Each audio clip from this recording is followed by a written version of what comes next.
And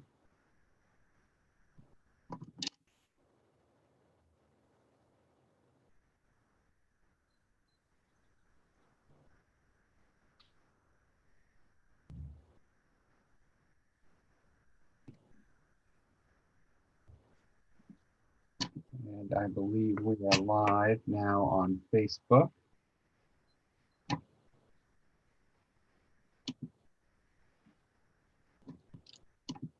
Trying to get on our website here.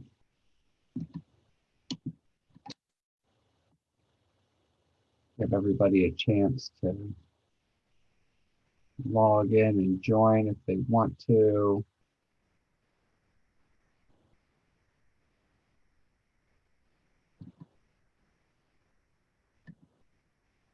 Of course, everything slows down when you Facebook Live and Zoom at the same time.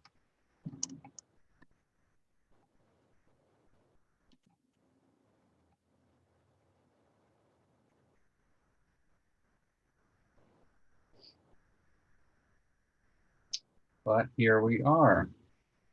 So, hi everybody, this is Dustin Thompson with the Delaware Sierra Club. And with me is Megan Chen, who is on the executive committee for the Sierra Club, but also founded and is the current executive director, correct, of the Urban Garden Initiative. Megan, thank you so much for agreeing to do this with us today. Thank you. How are you doing? I'm doing all right. I think, given a lot of stuff that's currently going on, just trying to figure out how to like balance school and also figure out everything virtually for like the Urban Garden Initiative and stuff. But I think I'm getting through it. Yeah, there is a lot going on and a lot happening every day. And a lot of people think that, oh, nonprofits aren't really doing a whole lot right now, but that really could not be further from the case from what I've found out over the past few weeks. Mm-hmm. Everybody's trying to grapple with a lot of the same issues, no matter what nonprofit you're in. So, how is the Urban Garden Initiative dealing with the COVID-19 pandemic? Yeah, so I think in terms of original programming, we were supposed to, be doing a lot of our in-person community workshops and programs starting actually the beginning of this month at different schools and community centers. And we had a couple of like fundraisers with some restaurants and cafes also within the next couple of months.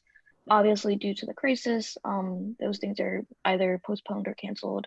But like you said, there's still a lot that you can be doing. So right now, we are finalizing a lot of the curriculum that we were going to be using, making that as good as possible so that once, the crisis kind of subsides a little bit, we're able to, get on the ground and start running and doing our programming back to normal.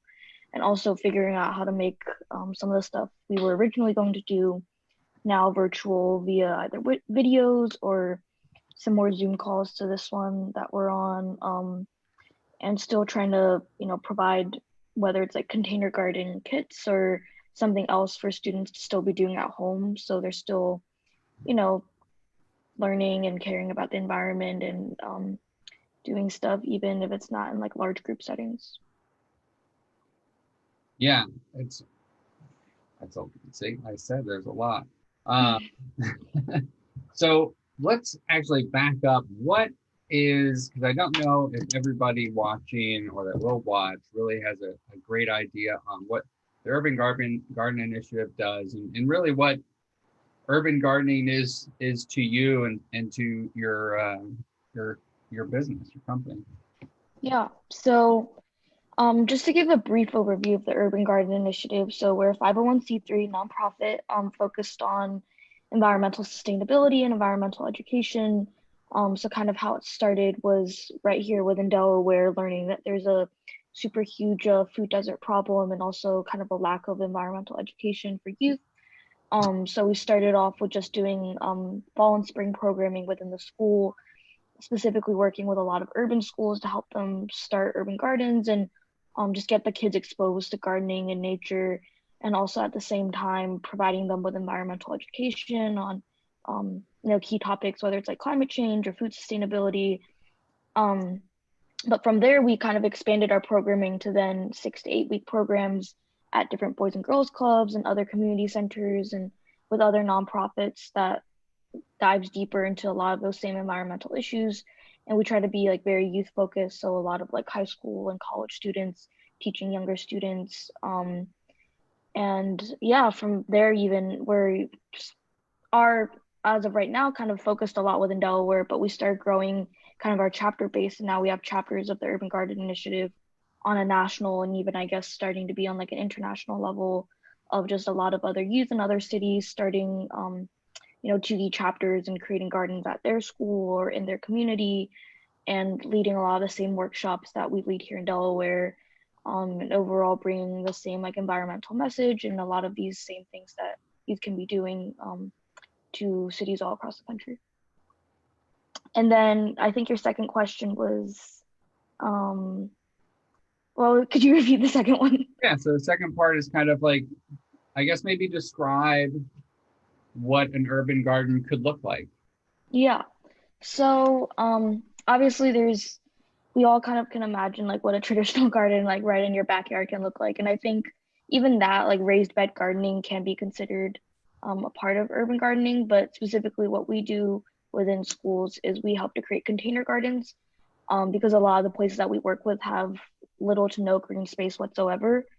So yeah, we just take like pretty large containers and it doesn't even have to be like you have to go out and buy them. It can just be like a recycled yogurt container or other, large containers. You can drill a couple holes at the bottom and you can plant right out of them.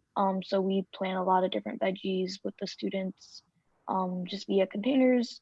So that's one way of urban gardening. But urban gardening can take a lot of different forms.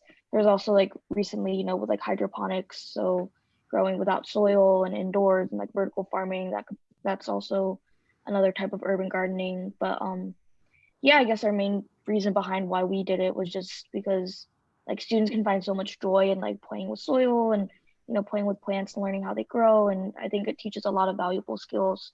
So we really want to bring that in a form right into the classroom that they can kind of do that with. Yeah, that's awesome. I mean, growing up in around farms really all of the time, there really wasn't, they never actually taught farming in the schools that I went to, even though I grew up in Western Pennsylvania and then in rural Maryland. And my grandmother did have a garden, so you learn by doing with that. But in terms of bringing it into the school, that certainly wasn't an option. So I've heard about a lot of not a lot, but a few of Delaware schools that are doing these urban gardening projects, and every time I see one, I'm always so impressed. It's just such a cool thing to do in schools. So how easy would it be to start a project usually? Do you need kind of a green thumb, or is this something kind of anybody can do? No, I think like especially container gardening, it's really super duper simple. And again, that's like why we kind of decided to use that strategy going into the classrooms of working with younger students. Um, yeah, you really don't need a lot of gardening experience. It's really simple. Like you get a container, whether you buy one or you take a recycled container, drill a couple holes at the bottom, add in some gardening soil, some fertilizer. And we've kind of done both where it's like we plant seeds within it and that obviously works. And obviously if you want to take like a transplant or like another small plant and plant it inside the container, that works too. And yeah, you just need like a nice sunny spot and yeah, it just kind of grows like you would if you did it in a traditional garden. And I would say just start off with maybe some easy vegetables or flowers to grow um, and kind of like play from there. Any recommendations on some easy plants that I wouldn't kill? I killed cacti, okay, just as a reference point.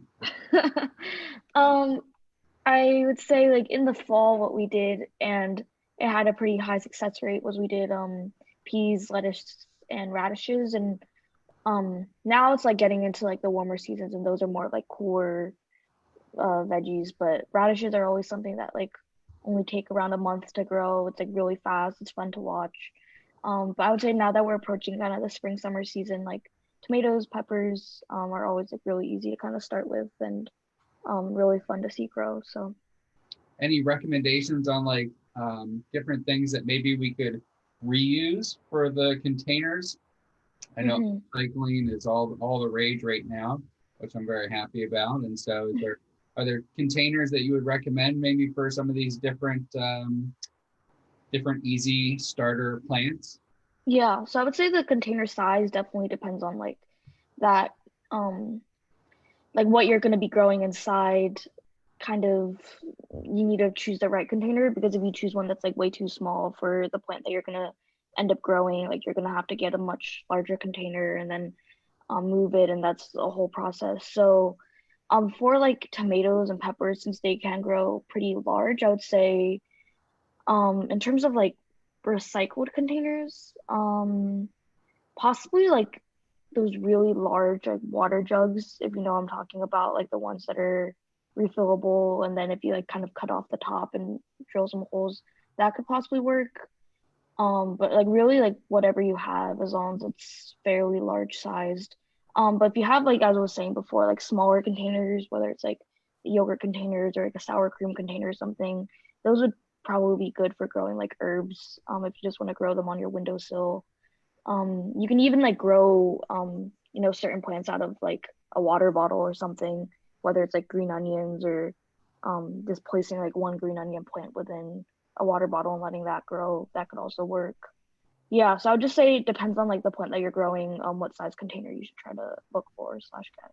So that's my challenge to everybody out there that's going to watch this. I want to see some creative, upcycled urban gardenings after watching this video. So get to it, because we can't.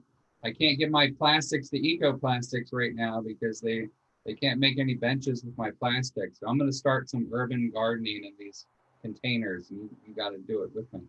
All right. So how would one go about? And maybe you've worked on this and you can just describe your experience, but how can we go about doing larger stuff? Like, it's really cool to do it by yourself, but if you wanted to do like a community thing, what have you guys done that before? What does that look like? Yeah, so I think there's a couple things that you can do on like a community scale. We were planning on doing a couple different community events going into, the spring season and growing and stuff, but as I said before, a lot of those things got postponed. But I think one thing that would be really cool to do as like a larger group is to actually like assemble small container gardening kits that you can then provide to like students or provide to other groups that maybe aren't able to get those materials. So, you guys can all work on collecting a bunch of containers and then um work on dividing up little like soil and fertilizer and seed packets and providing maybe little like instructions within the container that you can then send off to a bunch of students so they can, do that at home. I think it's also really fun as a community event. And this, as I said before, like container gardening is not the only type of urban gardening. Um, I think as you approach the spring season, a lot of like community gardens need a lot of help, getting the garden ready for the spring and summer. So meeting there and maybe volunteering with like a group and just helping to clear out, the garden space and getting planting started with a group. I think that's really fun and just a way to like get outside.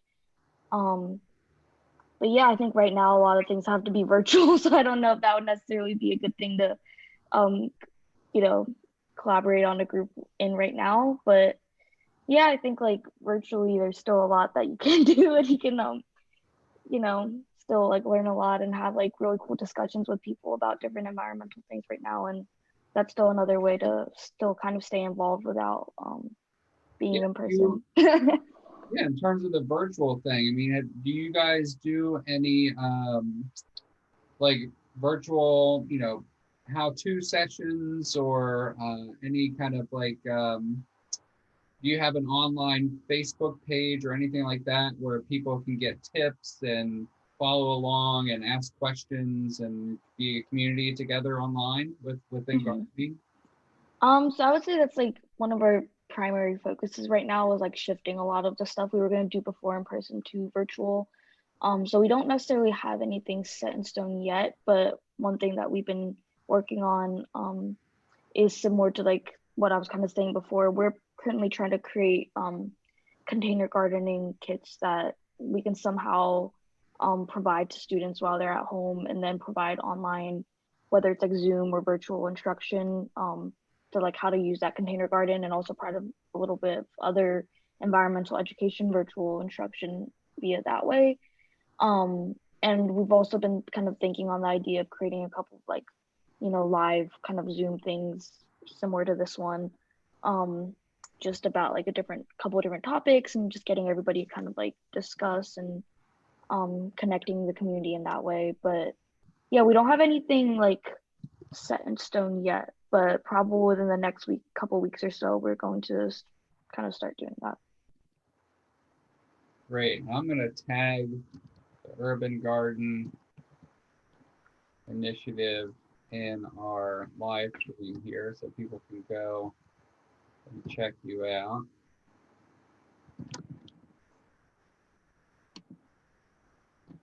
There we go. So you can follow them online. And then you guys are also on Instagram, right? Yep. What's your Instagram handle? It's also just like the Urban Garden Initiative. There we go. All right. So do you find that,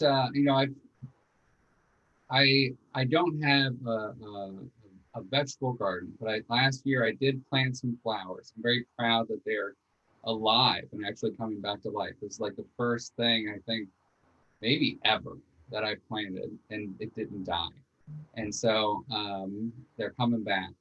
And it was therapeutic to kind of plant those. And now I would say it's even more therapeutic knowing that I didn't kill everything and that it's seeing it all come back. And it's kind of like a reminder, like, it'll be all right.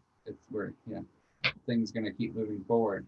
Do you kind of find it's very therapeutic for you to get out and maybe not get out, but to do the gardening that you do? Yeah, I would say not only for me, I mean, that's kind of where my initial interest in like gardening came from. Like when I was like really young, I started off before we had like, space in our backyard because I've like moved a couple of times. I started off with just like container gardening on my deck. And that was like so much fun, like seeing something from just like a seed grow into like this huge plant, and like something that you can actually use like within the kitchen. Like that was really incredible, and it teaches a lot of like patience and other skills. And then from there, like actually creating larger like raised bed gardens at my house, and that was really rewarding. And I think, as I said, it's not even something that's just for me, but with a lot of the students that we work with, like they just love it. And I think it's like so much fun in so many different ways. And yeah, it is like, I would say in some ways like therapeutic to just watch something grow, and you know, yeah, like see it develop over the weeks and just become something entirely different from where it started. I think it's, yeah, a really amazing process. So is now a good time, would you say, to start some container gardens, or I know we really shouldn't be encouraging people to go out and buy the materials necessary for building, larger gardens at their home. Please stay at Mhm. home if you don't need to go out. If you have the containers and you happen to have some soil lying around, you can scrape off some pepper seeds or something next time you're dicing up a pepper. Or is it Yeah. still a good time now to start one up? Or Yeah, for sure. I think it's like a perfect time. Like the weather's really amazing, and like you said, like if you have kind of like some of these supplies already at your house, like you can still get out a little bit, whether it's like your backyard or something to, get some fresh air and get the garden kind of started. And yeah, you brought up like also another great point. Like if you don't have like seeds at your house, you can get a lot of seeds from just like, whether it's like cutting open a tomato, cutting open a pepper, like reusing some, like just first taking them out, drying them out, and then using that. And there's a pretty decent success rate from just doing that too. So and yeah. I saw a video the other day where it was like all these different things that you can use to generate new. So like I see people sometimes like cutting the bottom off of a leek, right? When you're cleaning the leek, or you mentioned a green onion, and then just kind of setting it down. I've never done that before, but I keep seeing videos of people doing it. And as soon as Hmm. the green onion, I'm like, man, I chopped some green onions this morning. I should start a green onion garden. Um, so yeah, I mean, we can do this with what we have. What's your favorite soil? We're not product placing. But what's your favorite soil? I don't think I have like necessarily a favorite brand of soil, but if I'm like in the store, like, looking for one, I just like try to find something that's organic. And like usually the price isn't like that much higher than like the normal one, and something that's specifically made for like veggies or flowers or something. So it's not just like general soil, but just better because they have like more nutrients within the soil already. I think it's like more so important if you don't really have like a high quality soil, just to get a really great fertilizer. Because I found like at my at home garden, because like the previous people that used to like live here, and like the previous garden that was kind of there, the soil was a little bit messed up, and we didn't want to entirely like change out all the soil, but we had this like incredible like compost and like kind of fertilizer mix, and it was really amazing for the garden, and that kind of, yeah, kind of replaced the bad soil that was there. So yeah, that was, I would say, another thing. Yeah, starting like compost and like a compost bin is also another great thing you can be doing right now, I think. So I have a compost actually. We should probably wrap Mm. up soon. But anyway, so that I have a composter, and I have no idea if the compost inside is good. There's like a little hill full of weeds in my backyard, and they seem to love Hmm. it. So maybe it's good. But how do you just spread that on top of your soil, or do you intersperse that? We're going back to gardening basics 101. Again, I kill cacti, so you have to help me. Yeah, I would say I kind of like disperse it throughout the soil. I wouldn't say like I'm necessarily like really mixing it throughout the entire thing. I think that would be like ideal, but yeah, I try to once the soil's kind of there, till it a little bit, add in like the compost, mix that into at least like the top part so it's kind of evenly dispersed. Plant the plants, add a layer some sort of mulch on top because that helps with like some of the weeds. And yeah, like every couple of weeks or so, add in like some other fertilizer. I think there's like two types of fertilizers. There's the one that's like the little pellets that you can kind of mix into the soil before you get started. There's also another one that you can like mix into water, or is kind of like a liquid form of fertilizer that you can use every couple of weeks or so to add in more nutrients for the plants. So yeah, that's kind of what I do. Gotcha. So my last question. What's the laziest plant that I can plant and get this therapeutic effect and least likely to kill? Hmm. Oh, I'm trying to think of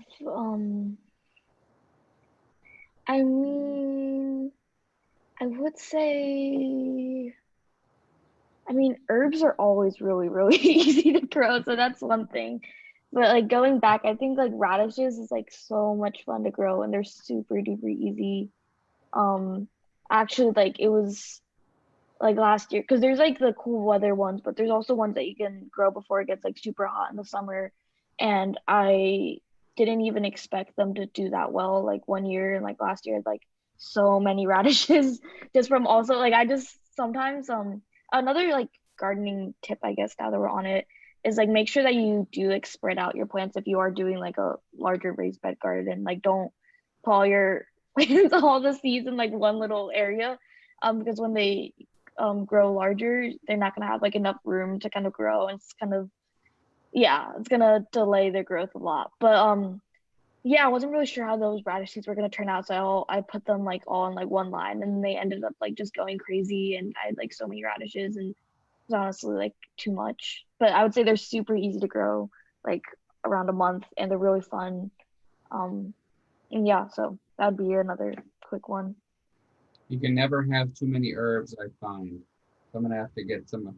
Maybe I can order some herb seeds from the local gardening store and pick them up on my way to get my weekly groceries or something. They do curbside now over at my house down. I think it's Wagner Hardware. Great, great, great crew over there. But we're not plugging. Well, I will wrap it up. Thank you so much for taking some time out. I know you have a lot going on, as you've mentioned, and really appreciate that. And for everybody else that's watching or that will watch later this evening, please stay indoors, help flatten the curve. If you do go out, make sure that you wear your cloth mask or whatever barrier that you have. If you're looking to help with coronavirus here in Delaware, you can join the Helpers Delaware on Facebook. If you sew or if you are an aspiring sewer, seamstress, you can, or if you just have a sewing machine that you've never touched before and you want to figure it all out, you can join Help for Healthcare Workers on Facebook and help sew masks for our local first responders, nurses, and others. So please do what you can. Take care of yourself. Please stay indoors. Megan, thank you so much. Yep, thank you so much for having me.